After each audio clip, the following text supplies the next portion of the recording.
মচমচে মাছ ভাজি কার না ভালো লাগে। তো চলুন আজ আমি রুই মাছ ভাজি করে দেখাবো। তো প্রথমে মাছটাকে ভালো করে ধুয়ে এটির মধ্যে লবণ, হলুদ গুঁড়া, মরিচ গুঁড়া, জিরা ধনে গুঁড়া দিয়ে মেখে নিলাম।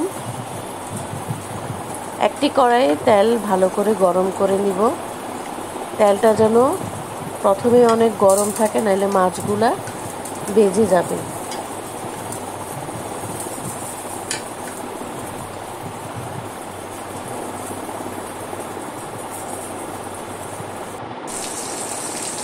তো আমি চুলায় মাছ দিয়ে দিলাম। এক পিঠ হয়ে গেলে অপর পিঠ উল্টিয়ে নিব।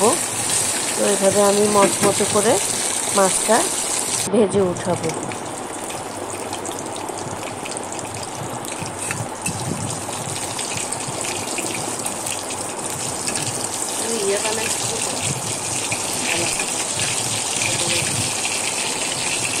তো দেখুন খুব সুন্দর করে মাছ ভাজি হয়ে যাচ্ছে।